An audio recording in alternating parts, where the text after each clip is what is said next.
네, 오늘 함께할 굿닥터 바로 소개해드립니다. 서원경 원장님과 함께합니다. 안녕하세요. 안녕하십니까. 네, 원장님 반갑습니다. 날씨가 굉장히 많이 쌀쌀해졌어요. 오늘 제일 추운 것 같아요. 그렇죠. 정말 추운 이제 한파가 이렇게 닥쳤는데요.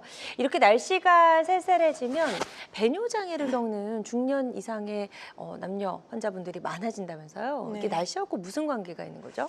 일단 날씨가 추워지면 우리 몸이 긴장하게 되잖아요. 네, 교감신경이 이제 활성화된다 이렇게 네. 얘기하는데 그렇게 되면 요도도 같이 긴장을 하게 돼요. 요도가 음. 긴장이 되니까 소변이 빠져나가는 길이잖아요. 그래서 이제 그 부분에 관련한 여러 가지 이제 배뇨 장애가 생기는데 사실은 소변은 우리가 필요할 때 이렇게 모아놨다가 제때 내보내고 잘 내보내고 그다음에 상쾌하게 내보내고 이렇게 해야 되는데 여기에 관련된 문제가 생기는 게 이제 겨울철에 대표적인 이제 배뇨장애 질환이 많이 생기거든요. 네. 배뇨장애는 여러 가지가 있는데요. 뭐 예를 들면은 뭐 횟수가 너무 많아지는 거. 그것도 장애가 될 수 있군요. 네. 아. 횟수의 문제도 있고요. 네. 뭐 압력의 문제도 있고 그다음에 잘 안 나오는 문제. 뭐 여러 가지 이제 배뇨 장애가 다양하게 있습니다. 네. 그래서 오늘 그 부분에 관한 말씀을 드리려고 해요. 네, 좋습니다. 그래서 사실은 잘 화장실을 가기가 좀 어렵다. 이것만이 이제 배뇨 장애다라고 생각을 했는데 또 너무 자주 가는 것도 배뇨 장애라고 지금 말씀을 해주셔서 이게 배뇨 장애가 있는 것이다, 아니다. 정확하게 판단하는 판단 기준이 좀 있으면 좋을 것 같아요. 네, 있습니다. 일단은 이제 횟수가 중요한데요. 전체 횟수가 8번을 기준으로 해서 하루에 네. 너무 많으면 문제가 된다. 이렇게 이제 정하고 있고요. 네. 특히 이제 야간뇨라고 해서 밤에 소변 안 보는 게 정상인데 한 번까지는 괜찮다 이렇게 보시면 되고요.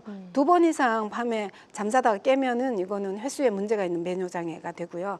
그 다음에는 요실금이라고 하는데 원하지 않는데 소변이 자꾸 이렇게 배출되는 거거든요. 여자 같은 경우에는 뭐 기침을 한다거나 뭐 이렇게 힘을 준다거나 이런 경우에 소변이 새는 경우고요. 남자분들 같은 경우는 이제 급박뇨라고 해가지고 갑자기 소변이 마려우면 못 참는 증상이 생겨서 네. 화장실 가기 전에 실례를 하는 그것도 이제 요실금에 들어가고 그다음에 압력에 문제가 있는데 소변을 실제로 보고 싶은 느낌이 들어서 화장실에 갔는데 소변이 안 나오는 거예요. 그래서 뭐 서서 기다리거나 앉아서 보거나 아니면 배에 힘을 주거나 이런 문제, 이제 소변 줄기도 약하면서 잘 안 나오는 거, 이게 이제 압력에 관한 문제고요. 그다음에 소변을 누웠는데 상쾌한 느낌이 없고 아직 덜 든 것 같은 느낌이 있는 거, 이걸 네. 이제 잔뇨감이라고 하는데 이렇게 이제 4가지 정도의 횟수, 요실금, 압력, 잔뇨감 이런 증상이 나타나면 내가 지금 배뇨 장애가 생겼구나 이렇게 판단하시면 될 것 같아요. 네, 지금 진단할 수 있는 4가지 요소를 설명을 해주셨습니다. 횟수, 요실금, 그리고 압력, 잔뇨감. 그래서 혹시라도 방송 보고 계신 분들 중에서요, 이 4가지 증상이 내가 있는데 내가 이 증상들 때문에 조금 불편했는데라고 생각이 되신다면 지금 전화 주셔서 한번 상담을 받아보셔도 도움이 될 수 있을 것 같습니다. 02-6677-0012번 상담 전화 계속해서 활짝 열려 있고요. 자, 그렇다면 이런 배뇨 장애가 생기는 이유도 좀 궁금하거든요. 네, 다양한 이유가 있습니다. 왜냐하면 구조학적으로 보면 이제 방광, 뭐 전립선, 요도 이런 것들이 다 이렇게 연결돼 있기 때문인데요. 네. 첫 번째가 이제 흔히 과민성 방광을 이해하시면 좋은데 방광은 사실은 이렇게 과민해서 좋을 게 하나도 없거든요. 너무 과민하면 방광 횟수도 늘어나고 급방뇨도 생기고 이런 문제가 있고요. 요실금이라고 해서 이제 그 괄약근이 약해진 그런 증상이 원인이 되는 거고요. 네. 그다음에 이제 방광염, 그다음에 요로 감염, 염증에 관한 부분인데 이 염증이 있으면은 이렇게 붓거나 아프거나 이런 증상이 생기는 건데 여기까지가 되게 여성분들에게 많은 증상이고요. 그렇죠. 지금 오늘 주제가 되는 전립선 질환 때문에 이 뭐 야간뇨라든가 급박뇨라든가 세뇨라든가 여러 가지 증상들이 많이 나타나는데 남자분들도 사실은 방광 문제도 있고 요실금 문제도 다 있지만 대부분은 전립선 질환에서 비롯되는 게 배뇨장애의 원인이다 이렇게 보시면 될 것 같아요. 네, 좋습니다. 그래서 이런 여러 가지 원인으로 인해서 뭐 남녀를 불문하고 이제 이런 배뇨 장애가 나타날 수 있다라는 점 저희가 좀 살펴봤고요. 특히나 남성 배뇨 장애의 주범이라고 꼽히는 전립선 질환에 대해서 저희가 좀 오늘 구체적으로 알아볼 텐데 이 전립선 질환 나이가 좀 많이 드신 분들은 사실 누구도 피해가기가 좀 어렵다면서요. 정말 이제 연령이 높아질수록 배뇨 장애가 없는 분을 찾기가 힘들다. 네. 그게 이제 통계적으로도 지금 나타나고 있는데요.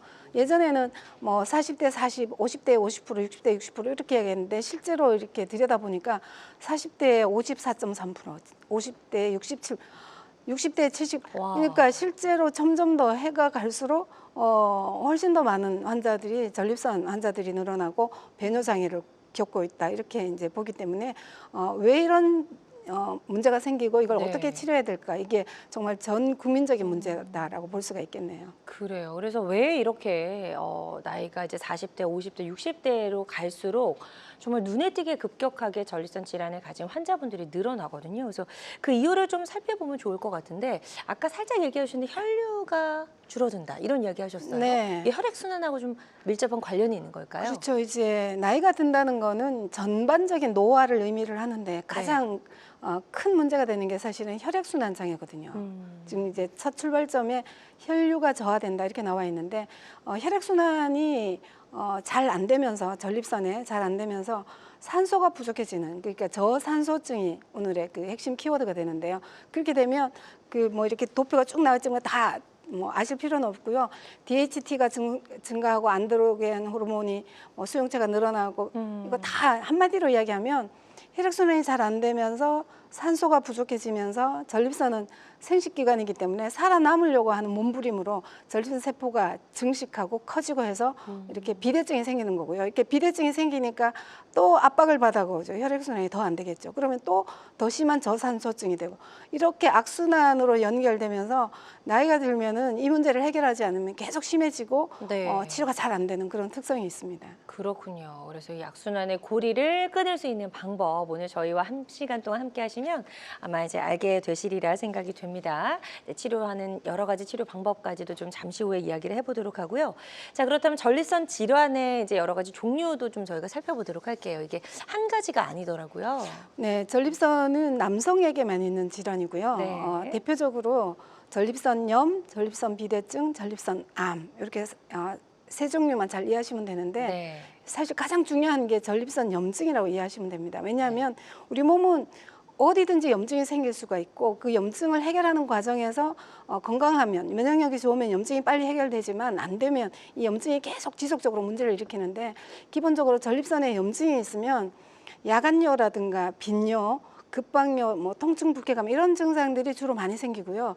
이게 치료가 잘 안 돼서 이제 비대증까지 연결이 되면 소변 줄기가 약한 세뇨증, 그다음에 시작할 때 시간이 걸리는 지연뇨, 그다음에 나오다가 끊어지는 단절뇨 이런 것들이 전립선 비대증의 대표적인 증상인데 염증과 비대증도 사실은 염증을 다 베이스로 깔고 있다라고 하는 걸 좀 기억을 해주시고요. 그다음에 전립선 암도 염증에서 유발된다라고 볼 수가 있는데 암은 조기에 발견하기 위해서 PSA라고 하는 그 단백질을 검출하는 방법이 혈액 검사를 통해서 가능하기 때문에 60대 이상은 1년에 한 번 정도 이 PSA 수치를 한번 체크를 해보시면 좋은데 이 PSA 수치는 단순히 암에 대한 어떤 그 표지일 뿐만 아니라 전립선의 건강도를 알려주는 그러니까 수치가 낮으면 낮을수록 건강하다, 높으면 높을수록 전립선에 문제가 있다 이렇게 보시면 네. 되고요. 그 중에는 암이 원인이 될 수도 있기 때문에 이런 형태로 혈액 검사를 하는 게 미리 발견하는 데 많이 도움이 되실 거예요. 그렇군요. 그래서 크게 이제 3대 전립선 질환 3가지로 나눠지는 걸 저희가 좀 살펴봤고 그 중에서도 전립선염에 조금 더 이제 좀 집중해서 관심을 가지시는 게 좋을 것 같다는 이야기 들어봤습니다. 서은경 원장님과 함께하고 있습니다. 중년 남성들의 삶의 질을 크게 저하시킬 수 있는 전립선 질환에 대해서 알아보고 있고요. 방송 보고 계신 분들 중에서 이런 전립선 질환 때문에 좀 고생하고 계시거나 어떤 방법으로 좀 치료하는 게 좋을지 궁금하시다면 상담 전화 주시면 좋을 것 같습니다. 026677-0012번, 026677-0012번 상담 전화 활짝 열려 있고요. 직접 전화 연결이 좀 부담스러우신 분들은요. 전화로 사연만 남겨주셔도 저희가 문자 상담으로 도와드리니까요. 부담 갖지 마시고 편안한 마음으로 지금 바로 전화 주시면 좋을 것 같습니다. 자, 지금 많은 분들이 전화 상담 참여를 해주고 계세요. 접수 상황 잠시 살펴보고 가도록 하겠습니다. 먼저 50대 남성분이 전화를 주셨어요. 지금 이제 택시기사 하고 계시다고 하셨고 요즘 소변이 마려운데 잘 안 나오고 소변을 보고 나서도 잔뇨감이 있다. 굉장히 좀 불편하다라고 말씀하셨어요. 아직 적극적으로 병원에서 치료하신 이력은 없다라고 하셨는데요. 좀 치료가 필요하신 단계일까요, 원장님? 네, 지금 50대시니까 전립선 질환이 이제 막 시작했거나 조금 빠른 평균적으로 이제 빠른 나이라고 볼 수가 있는데 지금 증상이 두 가지잖아요.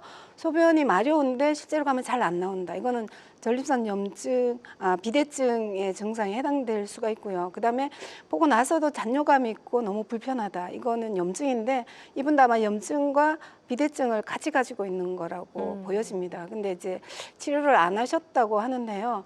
제가 봐서는 하루라도 빨리 치료하셔야 되거든요. 왜냐하면 이 증상은 한번 생기면 원인이 굉장히 근본적인 원인이기 때문에 이걸 저절로 해결되는 거, 저절로 좋아지는 거는 매우 힘듭니다. 그래서 50대 기사분이시고 특히 택시 기사분이시면 굉장히 오랫동안 운전을 하실 것 같은데 전립선이 이렇게 앉은 자세로 방석에 이렇게 밀착되어 있는 상태로 1시간 이상 있게 되면 전립선의 환경이 훨씬 더 그 저산소증, 혈액순환 장애가 많이 생기기 때문에 이렇게 중간에 한 번씩 휴식 동안에 이렇게 좀 몸을 풀어주는 것도 필요하고요. 네. 어쨌든 치료 시기를 놓치지 않고 빨리 치료하시는 게 중요할 것 같습니다. 네, 지금 상담 잘 해주셨고요. 이 부분 참고하셔서 치료 받으시는데 도움이 좀 되셨으면 좋겠습니다.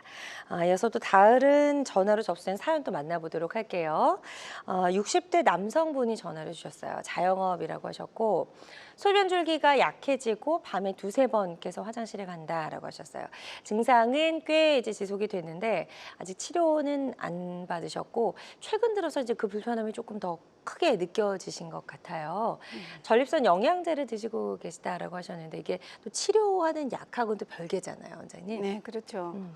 전립선은 굉장히 그러니까 전립선 혈액 장벽이라고 하는 게 있어서 외부에서 혈액순환이 다른 장기보다 잘 안 되는 특성이 있습니다. 그래서 우리 지금 전립선 영양제를 드시고 계시지만 근본적인 치료는 많이 큰 도움은 안 될 것 같고요. 네. 지금 증상으로 보면 소변 줄기가 약해지고 있다는 거는 요도가 좁아지고 있구나 이렇게 짐작할 수가 있고 밤에 두세 번 깨서 화장실에 간다는 건 이미 방광이 많이 과민해져 있다 이렇게 볼 수가 있겠죠. 그래서 아마 방광과 전립선 그다음에 비대증과 염증 이런 부분을 잘 판단해서 빨리 치료를 하시는 게 좋은데 영양제에 너무 의존하지 마시고 근본적인 치료를 하셔야 되는데요. 결국은 혈액순환이 잘 되게 만들려면 뭐 여러 가지 방법이 있겠지만 근본적으로 그 혈액순환이 잘 되게 하는 그 기준에서 꼭 치료를 받으셔야 된다 이렇게 말씀을 드립니다. 네, 좋습니다. 지금 상담해 주신 내용 잘 참고하셔서 치료 계획 잘 세워보셨으면 좋겠습니다. 자, 이어서 또 다른 사연 하나 더 만나보도록 할게요. 이번에는 30대 남성분이세요. 젊은 분이 전화 주셨고 직장인이라고 하셨어요. 전립선 염 진단을 받고 치료 후에 이게 재발했다고 합니다. 소변이 자주 마렵고 회원부 통증과 묵직한 느낌이 있다라고 하셨고 1년 전에 이제 양약 드시면서 전립선 염 치료를 받으셨나 봐요. 네, 이분은 전형적인 전립선염 질환인 것 같습니다. 지금 이제 회음부에 통증이 있다 이런 부분이 결국은 그 염증이 많은 부분에서 본인이 느끼는 느낌인데요. 통증과 묵직한 느낌 이게 전립선염 환자들이 가장 불편해하는 증상이고요. 네. 1년 전에 양약 치료를 하셨다는 거는 아마 염증 때문에 항생제를 복용하셨던 것 같아요. 근데 항생제 복용을 했을 때 부분적인 치료가 되지만 실제로 이 항생제가 전립선에 들어갔을 때 그 다른 장기보다 내성이 생기는 날짜가 그러니까 하루 반, 그러니까 통계를 보면 이틀 되지 않게 내성이 생긴다라고 나옵니다. 그래서 네. 항생제에 대한 굉장한 반발이 있는 곳이 지금 전립선이거든요. 그래서 아마 양약 치료를 하셨지만 근본적으로는 아직 염증이 많이 남아있기 때문에 이렇게 재발한다 이렇게 보셔야 될 것 같고요. 그러면 이 염증을 근본적으로 치료하려면 항생제 치료의 한계를 넘어서서 조금 더 확실한 치료가 필요할 것 같은데 네. 필요하시면 조금 더 정밀한 검사를 받고 제대로 치료를 꼭 하셨으면 좋겠습니다. 네, 좋습니다. 저희가 상담해드린 내용 잘 참고하셔서 치료 잘 받아보셨으면 좋겠고요. 오늘 저희 방송 끝까지 함께 하시면서도 또 여러 가지 다양한 치료법들이 나오니까요. 참고하시면 도움이 될 수 있을 것 같습니다. 계속해서 전화로 다양한 증상과 궁금증 물어봐 주고 계신데요. 026677-0010 0012번, 026677-0012번 상담 전화 활짝 열려 있습니다. 또 전화상이다 보니까 저희가 보다 명확하게 진단을 내려드리는 데에는 어느 정도 한계라는 게 존재할 수 있다는 점 꼭 기억해 주시고요. 가까운 병원에 내원하셔서 전문의의 정확한 진단 후에 적극적으로 치료를 시작해 보시기를 바랍니다. 그리고 실시간 시청자 상담은 생방송 도중에만 가능하거든요. 궁금한 점 있는 분들은 지금 바로 전화 주시면 되겠습니다. 자, 이제 전립선 질환, 이제 본격적으로 좀 치료 이야기를 나눠보도록 할 텐데요. 아까도 이야기하셨는데 장벽이 있어서 좀 치료가 어렵다 이런 이야기 해주셨어요. 그리고 또 치료를 해도 재발하는 경우도 많다고 했는데 그 이유부터 좀 저희가 들어볼게요. 네, 그 혈액장벽이라는 개념을 되게 환자분들은 잘 모르고 계시고요. 이제 브레인 장벽이랄까, 뇌 혈액 장벽은 가끔 알고 계시는 분들이 많으신 것 같아요. 네. 근데 뇌에 있는 혈액 장벽을 BBB 장벽이라고 하는데 그하고 똑같은 개념의 장벽이 전립선에 있고요. 그 전립선에 있는 장벽을 BPB 장벽이라고 합니다. 이 장벽이 있다는 것은 결국 뇌를 보호하기 위해서 있는 거고요. 전립선을 보호하기 위해서 있는 것인데 이렇게 보호 장치가 너무 강력하기 때문에 한번 독소가 쌓이거나 염증이 쌓이거나 노폐물이 쌓이면 못 빠져나가는 그런 문제가 사실은 전립선과 뇌에 같이 있다라고 보시면 되는데요. 네. 이 전립선이 이렇게 난치 질환이고 연령이 높아질수록 환자가 늘어나는 것, 그다음에 뇌 쪽에 치매 환자가 계속 늘어나는 것, 치매가 잘 치료가 안 되는 것, 사실 일맥상통하는 거거든요. 그래서 뇌가 두개골 안에서 보호받고 장벽을 가지고 있는 것처럼 전립선도 골반 안에서 보호받고 그 장벽을 가지고 있기 때문에 독소가 많이 쌓이는 이 부분을 우리가 같이 해결하기 위해서 지금 많이 연구를 하고 있고요. 뭐 양방과 한방이 같이 치료를 잘 하고 있는데 이런 문제를 잘 이해하시면 전립선 관리하는 데 많이 도움이 되실 것 같아요. 네. 자, 그래서 혈액 장벽이 있다라고 말씀을 해주셨는데 저희가 조금 더 이제 구체적인 그림을 보고 좀 설명을 들어볼게요. 전립선 혈액 장벽이 하는 역할이랄까요? 이거 좀 네네. 설명해 주실까요? 혈액 장벽은 사실은 해부학적으로는 이 눈에 안 보이기 때문에 굉장히 나중에 밝혀졌거든요. 지금 전립선에 혈액 장벽이 있는 이유부터 제가 말씀을 드리겠는데요. 이 전립선이 어떤 역할을 하는지 세상에 알려진 게 그렇게 오래되지 않았습니다. 왜냐하면 고안에서 이제 정자를 만드는 것까지는 알겠는데 네. 전립선은 도대체 어떤 역할을 하지? 밝혀진 결과 여기에 장벽이 있어야 되는 이유는 정자가 고안에서 만들어진 이후에 임신할 때까지 이 정자를 관리하고 보호해주고 계속 문제가 없도록 해주는 게 사실 전립선 액이 하는 역할이거든요. 그 역할이 정자의 영양분도 공급해주고 활동성도 강화시켜주고 감염도 예방, 결국 수정이 되고 임신이 잘 되도록 하는 그런 역할을 한다는 게 밝혀졌고 그러다 보니 전립선에 이렇게 혈액 장벽이 있는 게 이해가 되는구나라고 이해가 됐는데 네. 전립선은 그림에서 보시면 소변이 지나가는 길이 있고요. 그다음에 정액이 지나가는 길이 있어서 Y자 관으로 이렇게 연결이 돼 있잖아요. 그러니까 이 두 개의 길이 Y 형태로 만나서 하나의 관으로 연결돼 있는데 이런 중요한 관이 두 개나 지나가기 때문에 수술을 하게 되면 굉장히 많은 그 불편감과 부작용을 겪게 됩니다. 그래서 가능하면 수술하지 않고 전립선을 원상적으로 회복시켜서 원래의 기능, 소변을 시원하게 보호할 수 있는 그 기능을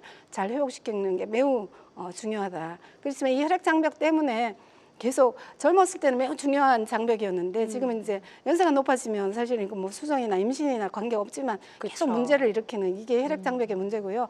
이걸 해결하는 게 사실은 치료의 핵심이다 이렇게 볼 수가 있습니다. 네. 그러니까 전립선 자체가 워낙에 중요한 기능을 하기 때문에 이걸 보호하기 위해서 이런 특수한 전립선 장벽이 있는데 이 장벽 때문에 만약에 문제가 생겼을 때 이제 치료가 어려워진다는 말씀이신 것 같거든요. 자, 뇌와 전립선 혈액 장벽의 특성도 한번 구체적으로 다시 한번 짚어볼게요. 네. 네. 이 장벽이 밝혀진 게요 매우 재밌는 실험인데 뇌에다가 혈액이 잘 들어가지 않는다는 걸 어떻게 알게 됐냐면 혈액이 빨간색인데 파란색으로 물감을 들여서 염색을 한 다음에 혈액 순환을 시켰더니 다른 데는 다 새파랗게 됐는데 뇌만 빨갛게 남아 있어서 이게 뇌에 혈액 장벽이 있구나 하는 게 밝혀졌고요. 네. 뇌에 혈액 장벽이 밝혀진 이후에 한 30년 뒤에 전립선에 또 혈액 장벽이 있다는 게 밝혀졌습니다. 그래서 이게 장벽이 하는 역할은 외부에서 불필요한 것들, 회로운 것들이 들어오지 않도록 하다 보니까 약물이 침투가 잘 안 되는 그런 문제가 있어서 네. 치료 효과가 많이 떨어집니다. 그래서 그렇겠네요. 전립선 약을 드시거나 아니면 뇌 영양제를 드셔도 효과가 없다라고 하는 그 이유가 이 혈액 장벽의 특성 때문이라고 이해하시면 되고요. 그래서 혈액 순환이 잘 안 되니까 노폐물이 생겨서 배출이 안 되는 그런 문제가 생기는 거고요. 그다음에 이 노폐물이 계속 축적이 되면 전립선 입장에서는 이제 비대증이 생기는 거고, 뇌 입장에서는 치매 증상이 생기는 거고, 그런 혈액 장벽의 특성이 아주 중요하기도 하고, 그다음에 어떤 치료의 방해 요인이 되기도 하고, 그리고 확실한 치료를 하기 위해서는 이 부분을 문제를 해결해야 되는 그런 게 이 혈액 장벽의 특성이라고 할 수 있게 됐습니다. 네. 자, 그렇다면 혈액 검사만으로도 전립선이 건강하다, 건강하지 않다 좀 알 수가 있나요, 저희가? 그렇죠. 이 혈액 장벽을 통과할 수 있을 만큼 깨끗하고 그다음에 순수한 산소를 많이 가지고 있는 이런 혈액이 들어가면 혈액 장벽이 있는데도 불구하고 혈액 순환이 잘 되겠죠. 근데 혈액 검사를 했을 때 우리가 이 혈액이 얼마나 깨끗한지, 그다음에 뭐 이렇게 노폐물이 많은지를 알 수 있는 대표적인 검사가 사실은 혈액 검사 중에서도 중성 지방과 좋은 콜레스테롤 알려진 HDL 이 두 가지의 비율을 보는 것인데요. 혈액 검사를 해서 이 두 개를 간단하게 한번 비교를 해보셔서 비율이 비슷하다 하면 크게 걱정 안 하셔도 됩니다. 근데 중성지방이라고 이 물질이 계속 늘어나게 되면 심지어 4대1, 뭐 6대1, 8대1, 16대1, 30이 무한적으로 늘어가서 굉장히 그 혈액이 찐득찐득하게 되는데요. 이 부분이 이제 그 심장의학학회에서 이 비율이 가장 중요하다라고 계속 지금 알려주고 있는데, 혈관 질환을 예방하고 혈액을 깨끗하게 하기 위해서 이 수치를 잘 이해를 하셔서 항상 혈액을 깨끗하게, 그다음에 기능이 잘 유지가 되는 좋은 혈액으로 관리하는 게 매우 중요하다, 이렇게 네. 말씀을 드립니다. 자, 그러면 중성지방과 콜레스테롤 비율이 어느 정도일 때 우리가 건강하다고 보는지, 어느 정도일 때 좀 위험하다라고 보는지도 좀 알려주시죠. 네, 예.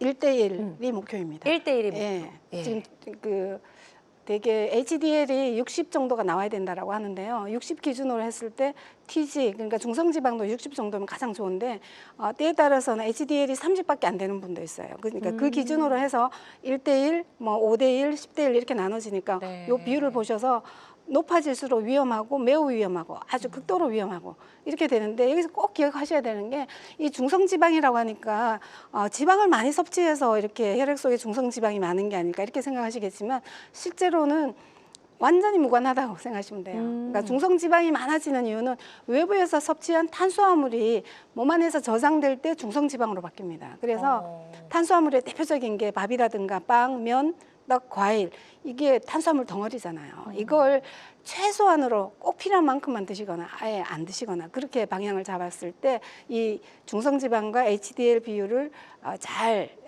1대1에 잘 맞출 수 있다. 이 부분도 꼭 기억하셔야 될 부분입니다. 네, 좋습니다. 그래서 이런 혈액 검사를 통해서도 이제 이런 전립선 질환이 있는지 없는지, 건강한지 건강하지 않은지도 우리가 좀 판단을 해볼 수가 있을 것 같습니다. 서은경 원장님과 함께하고 있습니다. 저희 방송 보시면서 여러 가지 전립선 질환과 관련된 여러 가지 고민, 궁금한 점 있으시다면 지금 바로 전화 주시면 좋을 것 같고요. 02-6677-0012번 상담 전화 활짝 열려 있습니다. 자, 첫 번째 전화 바로 연결해서 만나보도록 할게요. 여보세요? 여보세요? 예, 안녕하세요. 네, 안녕하세요. 반갑습니다. 아유, 너무 고생이 많습니다. 네, 고맙습니다. 연결 잘 되셨고요. 예, 전화 예. 주신 분 연세 어떻게 되실까요? 네, 지금 만으로 66세입니다. 네, 60대시고 자, 어떤 증상 때문에 불편하셔서 전화를 주셨는지 서은경 원장님과 인사 나누시고요. 증상 설명해 주시면 되겠습니다. 네, 안녕하십니까? 아유, 안녕하십니까. 감사합니다. 네, 어떤 증상이 제일 불편하세요?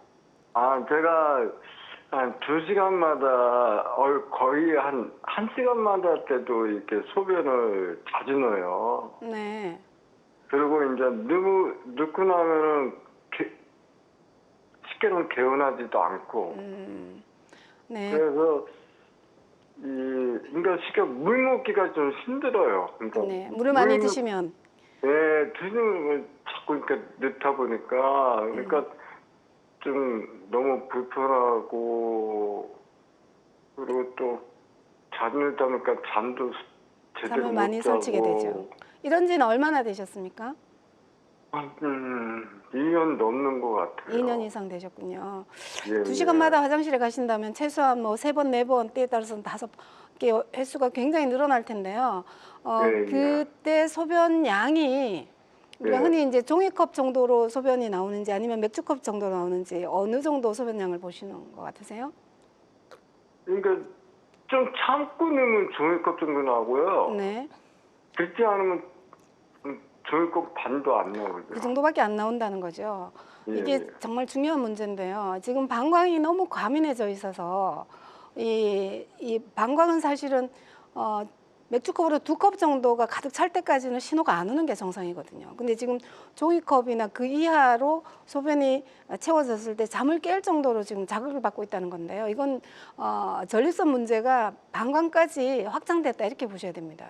그래서 전립선만 치료해서는 안 되고요. 방광까지 같이 치료해야 되는데 지금 이렇게 개운하지 않다라는 거는 염증이 있다라고 이해를 하셔야 돼요. 그래서 전립선과 방광 쪽에 염증을 없애는 치료를 꼭 하셔야 되고요. 이게 오래 지나면은 지금 2년 정도 이제 경험하셨다고 하는데 비대증으로 당연히 연결되게 됩니다. 그래서 전립선염, 전립선 비대증, 그다음에 방광의 과민 이걸 같이 치료하는 쪽으로 꼭 치료를 받으셔야 되고요. 지금 60대 중반이신데 이건 아마 계속 나빠지는 그러니까 저절로 좋아질 수 있는 그런 경우는 거의 없다고 보시고 빨리 치료하시면 좋을 것 같습니다. 네. 그럼 제가 어떻게 치료를 해야 되나요? 나중에 필요하시면 제가 또 따로 상담을 해드려도 되면 네. 해드리도록 하겠습니다. 지금 저희는 이제 오늘은 그 한방적인 치료법에 대해서 좀 포커스를 맞춰서 이제 이야기를 해드릴 네. 거니까요. 이 부분도 한번 참고해 보셔서 이렇게 다양한 치료법이 있구나 좀 아신 다음에 그 다음에 이제 본인에게 가장 적합한 치료법을 선택하시면 네. 좋을 것 같습니다. 네, 상담 꼼꼼하게 잘 해주셨고요. 이 부분 참고하셔서 치료 잘 받아보셨으면 좋겠습니다. 계속해서 건강 상담 전화는 활짝 열려 있고요. 026677-0012번, 026677-0012번으로 전화 주시면 저희가 상담을 도와드리도록 하겠습니다. 전화 연결이다 보니까 보다 명확하게 진단을 내려드리는 데에는 어느 정도 한계가 존재할 수 있다라는 점 말씀을 드리고요. 본인에게 가까운 전문의를 찾아가서 가장 적합한 치료법을 찾아서 치료를 해보시기 바랍니다. 자, 그리고 실시간 시청자 상담은 생방송 도중에만 가능하거든요. 궁금한 점 있는 분들은 지금 바로 전화 주시면 좋을 것 같습니다. 이제 혈액 검사를 통해서 이제 그 전립선 질환이 있는지 또 건강한지 아닌지도 판단이 할 수 있다라고 하셨는데 단순히 이제 이런 수치뿐만이 아니라 중성지방과 콜레스테롤 비율이 굉장히 중요하다고 말씀하셨어요. 그래서 이런 부분을 좀 보여주는 실험이 있었다면서요. 아주 유명한 실험이고요. 네. 이게 네이처지의 발표가 아마 2004년도에 된 건데 혈액이 우리 몸에서 얼마나 중요한 혈액순환이 얼마나 중요한지를 알려주는 쥐병합 실험이라고 있습니다. 이게 네. 뭐냐면 늙은 쥐, 병든 쥐와 건강한 젊은 쥐의 옆구리를 혈관을 연결해가지고 한 몸처럼 혈액순환을 시켰더니 지금 옆에 나오는 그림이 이제 뇌의 분지가 그러니까 뇌세포와 뇌 그 연결망이 늘어났다라고 하는 건데요. 네. 이게 뇌는 사실은 가소성이 없어서 회복이 잘 안 된다고 했는데 이런 형태로 젊은 피를 늙은 피와 연결해서 늙은 쥐에게 공급을 했더니 머리카락은 아니죠. 털, 네. 윤기도 좋아지고 심장도 좋아지고 그다음에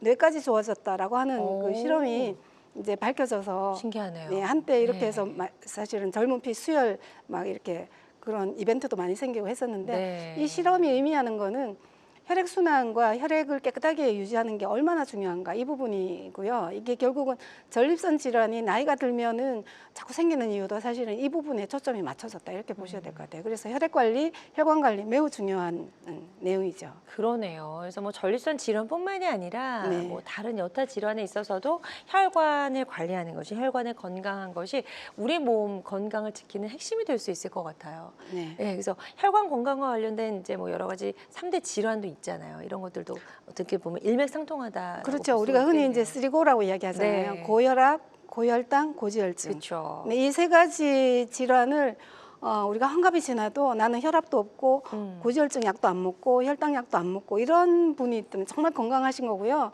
그분은 아마 100세까지 건강할 거다 이렇게 짐작을 해봅니다. 근데 이 쓰리고 질환에 노출되지 않는 거 매우 중요하고요. 이 중에서도 아까 제가 말씀드린 것처럼 그러니까 포도당, 그다음에 탄수화물, 고혈당 이거 매우 중요한데 지금 그 일본에서 어떤 그 통계가 있느냐면 백세인이라고 해서 우리가 100세 이상 인구를 백세인이라고 하거든요. 네. 120세 넘어가면 초백세인이라고 하는데 백세인들을 500명 정도를 검사를 해서 이분들이 어떻게 생활하고 어떤 질환을 가지고 있고 어떻게 관리할 것인가를 조사해 본 표본이 있는데요. 그때 중요한 게 뭐냐 그러면 혈압은 100세인이 한 62% 정도는 혈압을 가지고 있었는데 그러니까 당뇨를 가지고 있는 경우는 6%밖에 안 됐다고 합니다. 그러니까 당뇨가 있으면 거의 100세 살기가 매우 힘들다는 뜻이에요. 그래서 이 세 가지 중에서 혈당 관리가 훨씬 더 중요하다라고 생각하셔서요. 철저하게 쓰리고 질환, 특히 그 혈당, 당뇨 환자가 되지 않는 거 매우 중요하고요. 그렇게 되면 혈액이 찐득찐득하지 않고 깨끗한 피를 유지할 수 있는 뭐 핵심적인 내용이라고 말씀드릴 수 있겠네요. 좋습니다. 그래서 뭐 전립선 질환뿐만이 아니라 이 3대 질환을 예방하는 데 좀 초점을 맞추시면 도움이 될 수 있을 것 같습니다. 자, 저희 계속해서 전립선 질환과 관련된 여러 가지 궁금증 상담 전화로 받아보고 있습니다. 02-6677-0012번으로 전화 주시면 되겠고요. 실시간 시청자 상담은 생방송 도중에만 가능하니까요. 궁금한 점 있는 분들은 지금 바로 전화 주시면 좋을 것 같습니다. 자, 여러분은 지금 우리 가족 건강 지킴이 굿닥터와 함께하는 건강 매거진 시청하고 계십니다. 알쏭달쏭 건강상식 고민하지 마세요. 건강 매거진 굿닥터가 1대1로 상담해드립니다. 02-6677-0012번으로 문의하시면 되는데요. 생방송이 진행되는 동안에만 굿닥터와 상담을 도와드리니까요. 02-6677-0012번으로 지금 바로 전화주세요. 유튜브에서 실시간 방송 시청과 다시 보기 시청이 가능합니다. 유튜브에서 건강의 환경을 검색하시면 되는데요. 알짜 건강정보 본방송도 아쉽게 놓친 다시 보기 방송도 이제 유튜브에서 즐겨보세요. 유튜브 검색창 건강엔 환경입니다.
다양한 의료 정보와 함께 방송이 진행되는 동안 건강 상담도 가능한 시간입니다. 건강 매거진은 유튜브에서 다시 보기 가능하고요. 유튜브에서 건강엔 환경 검색해 주시면 되겠습니다.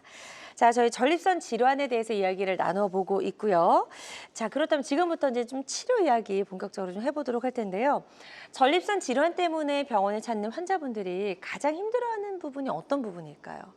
야간뇨죠. 야간뇨. 야간뇨와 급박뇨인데 사실은 네. 야간뇨가 훨씬 환자가 많습니다. 그러니까 밤에 화장실에 이제 여러 번 가게 되는 거. 네, 그러니까 예. 잠을 설치게 되고 잠이 보약이라고 하는데 야간뇨 때문에 잠을 설치는 것 때문에 그 다음 날 삶의 질이 너무너무 많이 떨어지고 그렇죠. 그러니까 야간뇨가 1번 순위라고 볼 수가 있어요. 그래요. 근데 야간뇨도 지금 이제 한 두 가지 종류가 좀 나뉜다고 들었어요. 네. 예, 어떻게 야간뇨를 이제 한의학적으로 보면 원인을 크게 두 가지로 나눌 수가 있는데 신허성 야간뇨냐 아니면 어혈성 야간뇨냐 이렇게 네. 볼 수가 있는데 신허라는 것은 이렇게 그러니까 소변 양을 보고 구분을 하시면 되세요. 그러니까 신허에서 소변이 농축이 안 되면 소변 양이 많아집니다. 그래서 밤에 왜 이렇게 소변을 많이 보지? 그러니까 횟수를 합쳐보니까 낮에 하고 비슷하네 이러면 신허성 야간뇨라고 볼 수 있는데 호르몬이 부족한 거기 때문에 이거는 하초와 신기능을 보호해야 되는 그런 형태의 야간뇨이고요. 네. 대부분은 사실은 어혈성 야간뇨라고 하죠. 아까 말씀드린 것처럼 방광이 어혈 때문에 많이 과민해져서 자극을 받는 거거든요. 그래서 배뇨 중추가 불필요하게 자꾸 작동을 해서 소변을 누고 싶은 느낌이 들어서 잠을 깨는 게 그 어혈성 야간뇨입니다. 그래서 이거는 어혈을 염증을 노폐물을 청소해서 빼내서 방광을 보호해 주는 게 매우 중요하기 때문에 이 어혈성 야간뇨가 훨씬 더 많고 이 치료가 더 중요하다고 할 수 있는데 두 가지를 같이 가지고 있는 경우도 가끔 있습니다. 그래서 야간뇨는 방광도 꼭 같이 치료해야 된다. 그러니까 전립선 질환이 방광까지 연장된 거라고 보셔서 두 가지를 같이 치료하는 게 야간뇨의 원인과 치료법이다. 이렇게 설명드릴 수 있어요. 네. 자, 그러면 이제 이 야간뇨를 치료하려면 뭔가 이제 이 방광하고도 좀 소변이 이제 소변이 그러니까 보관이 되는 곳이 방광이잖아요. 그래서 네. 방광도 좀 우리가 구조적으로 알고 있어야 될 것 같거든요. 네, 방광은 고무풍선처럼 생겼다 이렇게 생각하시면 네. 되고요. 굉장히 많이 늘어나기도 하고 필요할 때는 내보내기도 하고. 근데 이제 방광 안에 소변이 차 있기 때문에 다른 부위하고 달리 방광은 점막이 2개의 층으로 이루어져 있습니다. 그러니까 소변이 굉장히 독하다 이렇게 생각하시면 되고요. 일반적인 방광 점막 가지고는 그 근육을 보호할 수 없기 때문에 개그층이라고 하는 하나의 층이 더 마련이 되어 있습니다. 그 2개의 층이 마련이 되어 있지만 이게 과민해지거나 이렇게 되면 노화에 의해서 얇아지고 그다음에 어혈 때문에 염증 때문에 이제 충격을 받고 손상을 받았을 때 이제 야간뇨가 생기는 건데요. 이렇게 삼중막의 그 방광벽을 잘 복구시켜 주는 것이 사실은 야간뇨의 핵심 치료다라고 볼 수가 있어요. 근데 네. 이 안에 일단 세균이나 뭐 염증이나 어혈 같은 게 안에 숨어 있으면 잘 빠져나가지 못합니다. 방광도. 그래서 이걸 잘 빼내는 치료부터 시작해서 청소를 한다 이렇게 저희들은 설명을 했는데 청소를 잘해서 이 부분에 새로운 산소와 혈액이 들어가서 방광이 잘 복구되도록 만드는 게 방광 치료의 핵심이죠. 네. 자, 그래서 이런 야간뇨를 치료하기 위해서는 방광도 좀 알아야 되고 전립선 질환도 저희가 좀 파악을 해야 되고 이제 방광에 대한 이야기를 좀 들어봤으니까요. 전립선이 또 커져서 야간뇨가 생기는 경우도 있어요. 네. 그래서 그럴 때 이제 오는 여러 가지 증상들을 좀 설명 들어볼게요. 네, 전립선 비대증이 가장 흔한 이제 그 연령대가 높은 분들이 고생하시는 증상이신데요. 제가 요점을 정리를 해보면 출발은 혈액순환이 잘 안 돼서입니다. 혈액순환이 잘 안 되니까 노폐물이 자꾸 쌓이는 거고요. 산소가 부족해지는 거고. 그러면 이 전립선은 생식기관이기 때문에 끝까지 살아남아야 된다라고 하는 그 강력한 방어작용 때문에 자기 표면장을 키워가지고 산소를 많이 흡수하겠다라고 하는 노력이 결국은 비대증을 만드는 거거든요. 그래서 이 부분이 전립선 비대증을 일으키는 근본적인 원인이다. 이렇게 이해를 하시면 되고요. 네. 비대증이 생겼을 적에 나타나는 대표적인 증상이 사실은 야간뇨, 그다음에 빈뇨, 세뇨, 지연뇨, 절박뇨인데 이런 것들이 전부 이제 배뇨 질환인데 이런 부분이 전립선 비대증과 방광이 연결돼 있다 이렇게 이해하시고 잘 치료를 하셔야 될 것 같습니다. 네, 좋습니다. 그래서 야간뇨의 한방 치료에 대해서도 저희가 좀 이야기를 나눠볼 거고요.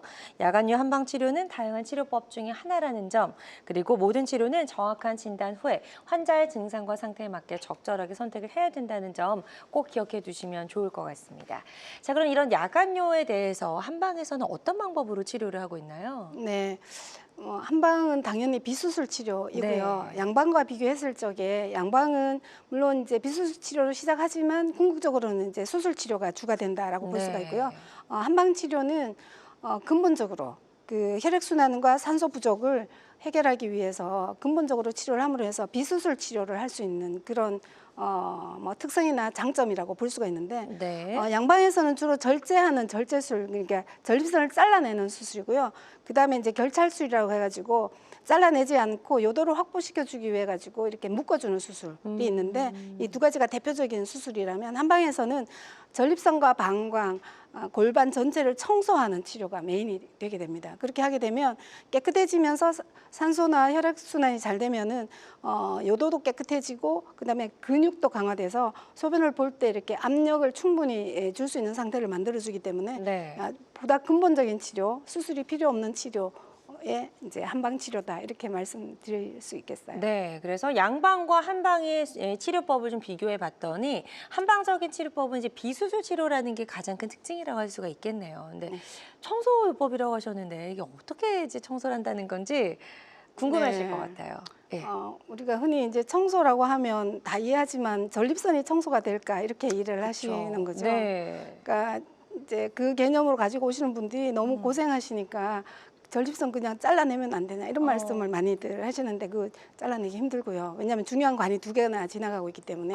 그래서 그 관을 비롯해서 전립선까지 전체적으로 한약재를 통해 가지고 청소를 하게 되면 여기 지금 그림 보시게 되면 저쪽 그림이 이게 전립선이 노폐물로 가득 차서 커져 있는 그림이고요. 요도는 좁아져 있고 방광도 많이 침범돼 있고 이런 상태인데 이런 걸 이제 청소하는 개념으로 소변으로 배출시키게 되면 정상적인 방광, 전립선 요도가 될 수 있다 이런 이제 개념도인데요. 네. 한약을 잘 복용하시면 노폐물이 소변으로 빠져나오는 걸 눈으로 확인할 수가 있습니다. 궁금하네요. 네, 한번 보실까요? 예. 이 그림이 실제로 그 변기 사진이고요. 환자분들이 찍어서 보내주신 건데 이게 양변기이기 때문에 물을 내리기 전 상태에서 이렇게 노폐물이 빠져나온 걸 확인할 수가 있는데 이렇게 크게 빠져나오면 이게 지용성이에요. 그러니까 전립선 자체가 기름 덩어리거든요. 그러니까 지방 조직이에요. 그러다 보니까 나온 노폐물도 물에 녹지 않고 그대로 있어서 사진을 충분히 찍을 수가 있는데 그러네요. 이런 것들이 실제로 요도나 방광이나 전립선에 있었던 노폐물들이 같이 빠져나오는 결과다라고 보시면 되는데 이런 거 보시면 굉장히 신기해하고 그러네요. 실제로 사진을 찍어주신 분들이 계속 사진을 보내주시면 저희 이쪽에 뭐 수천 장이 있는데 그 중에서 가장 좀 큰 거 제가 이렇게 대표로 뽑아봤는데요. 네.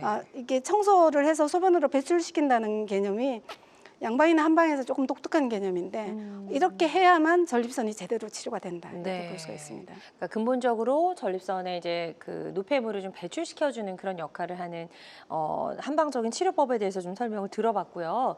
환자들마다 치료 효과는 조금씩 다를 수가 있겠습니다. 그리고 전립선 질환의 한방 치료는 다양한 전립선 질환 치료법 중에 하나라는 점 말씀을 드리고요.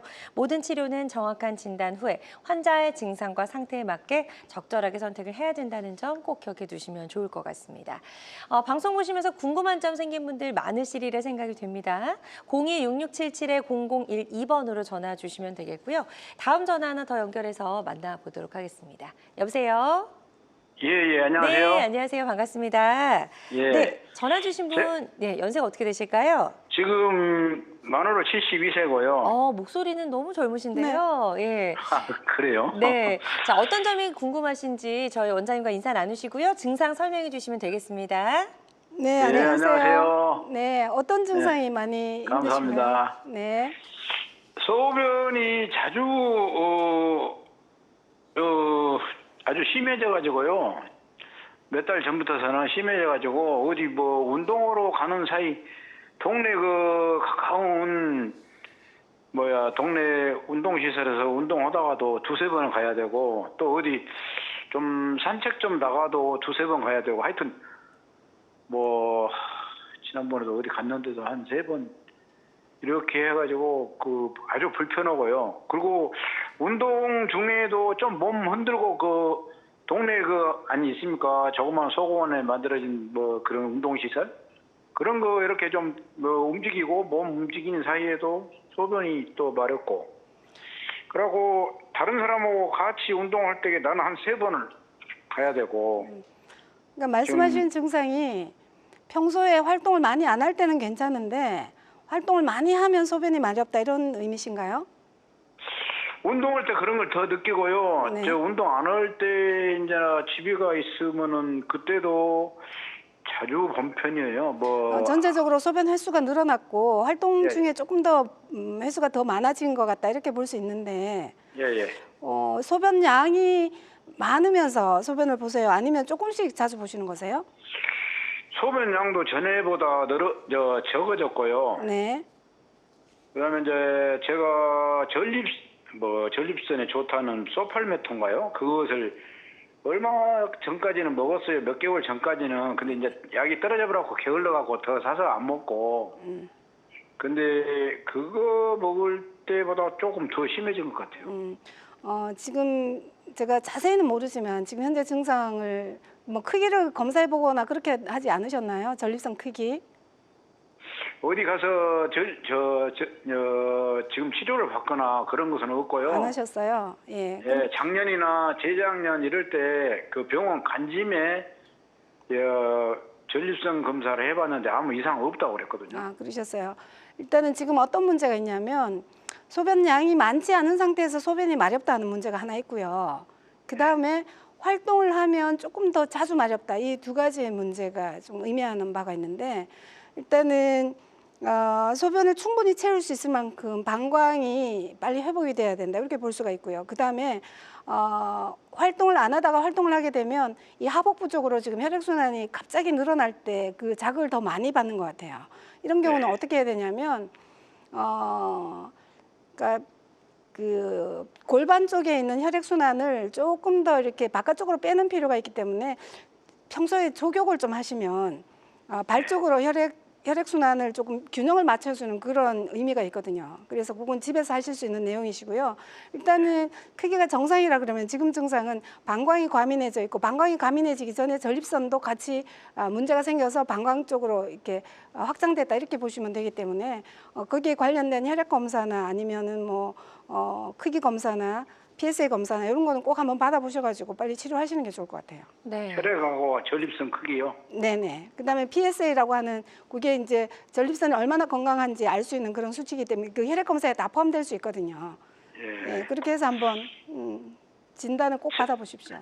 잠자려고 그 누워 있는 순간에도 그 소변이 마려가지고 도로 잠이 깨부고 제가 요즘 불면증이 지금 몇 개월 됐거든요. 그 뒤로 더 심해진 것 같아요. 네, 그러니까 뇌에서 신호를 보내는데 이 방광이 과민해지면 그 신호가 진짜 빨리 오는 거고요. 그게 지금 밤에도 낮에도 운동할 때도 그 신호가 자꾸 이렇게 강하게 느껴지기 때문에 이 부분도 같이 치료를 꼭 하셔야 돼요. 그러니까 신경 밸런스를 맞춰주는 그런 교감신경, 부교감신경 이 부분도 관련이 되기 때문에 전체적으로 꼭 체크하셔가지고 꼭 치료 받으셔야 됩니다. 지금 참기도 어려워요. 한번 보고 오는 신호가 오면은 네, 그게 급박요고요. 급박요 자체도 방광의 그 과민성이기 때문에 다 묶여져 있는 증상이라고 보셔야 돼요. 네, 그래서 지금 일단은 치료 시기를 놓치지 마시고 지금 전문 병원에 찾아가셔서 이제 여러 가지 혈액 검사를 비롯하는 검사를 좀 받아보시기를 추천을 해주셨거든요. 이 부분 참고하셔서 치료 잘 받아보셨으면 좋겠습니다. 계속해서 건강 상담 전화는 활짝 열려 있고요. 02-6677-0012번으로 전화 주시면 되겠습니다. 전화 상담이다 보니까 보다 명확하게 진단 내리는 데는 어느 정도 한계가 존재할 수 있다라는 점도 꼭 이념을 해주시면 좋을 것 같습니다. 자, 지금부터는 예후가 좋았던 치료 사례들 좀 만나보도록 하겠습니다. 첫 번째 사례부터 좀 간단하게 부탁드릴게요. 네. 지금 이분은 그 전립선이 일단 커서 크기가 90g이면 4배 반 정도 커져 있는 거거든요. 네. 커지면서 PSA가 계속 높으니까 매년 조직 검사, 암에 대한 우려 때문에 조직 검사를 했던 분이고요.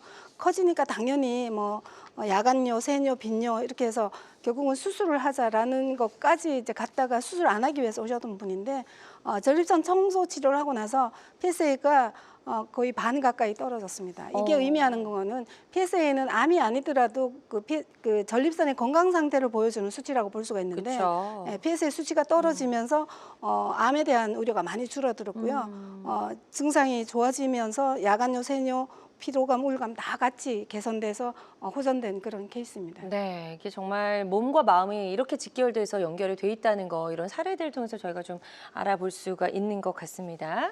환자들마다 치료 효과는 조금씩 다를 수 있다라는 점 말씀을 드리고요.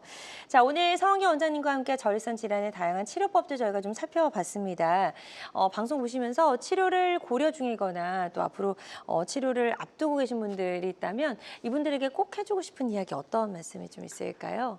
전립선 질환은 피해갈 수 없는 현대인 남성분들의 질환입니다. 그래서 네. 그냥 단순히 커진다라고 생각하지 말고 원인이 무엇인지 아마 오늘 강의 방송을 보시고 잘 네. 이해하셨으면 좋겠고요. 혈액순환과 저산소증 개념을 잡으시고 평소에 할 수 있는 일은 이 전립선, 그러니까 골반 쪽에 혈액순환이 잘 되는 조건을 항상 만들어줘야 되겠다. 이렇게 생각하시는 게 중요하고 만약에 증상이 생기면 계속 악화되기 때문에 빨리 치료하시는 게 매우 중요하다. 그쵸. 치료 기간이 네. 점점 더 늘어날 수 있다. 이 부분을 꼭 염두에 두셨으면 좋겠습니다. 맞아요. 어떤 질환이든 치료 시기 놓치지 않는 게 무엇보다 중요할 것 같습니다. 끝으로 짧게 전립선 건강을 지키는 방법이 있다면 몇 가지만 좀 소개해 주실까요? 체온을 높여서 어. 혈액순환이 잘 되게 하는 게 매우 중요한데요. 그 체온을 높이는 방법이 크게 두 가지인데 하나는 운동하는 거예요. 운동하는 것 중에서 하체 운동을 많이 하시면 네. 전립선하고 직결되는 허벅지 근육이 많이 활동하면서 골반 혈액순환, 그다음에 전립선 혈액순환 좋아진다고 말씀드리고요. 두 번째는 반신욕 형태로 이렇게 샤워만 하지 말고 반신욕이라든가 온탕욕을 하셔가지고 체온이 높아지는 형태로 몸을 이틀에 한 번 정도 체온 관리를 꼭 해주셔라. 네. 예, 그게 결국은 혈액순환을 강화시키는 중요한 방법이 되고요. 세 번째는 현재 그 나와 있는 가장 좋은 라이코펜이라고 하는 토마토 성분을 좀 많이 드시면 좋겠다. 그다음에 이제 아까 말씀드린 것처럼 탄수화물을 너무 많이 섭취하시면 적게. 네, 혈액 네. 자체가 끈적끈적해진다. 그렇죠. 그래서 운동, 그다음에 목욕요법, 그다음에 토마토, 그다음에 탄수화물 섭취 줄일 것 네. 이렇게 딱 정리해서 기억하시면 좋을 것 같아요. 네, 좋습니다.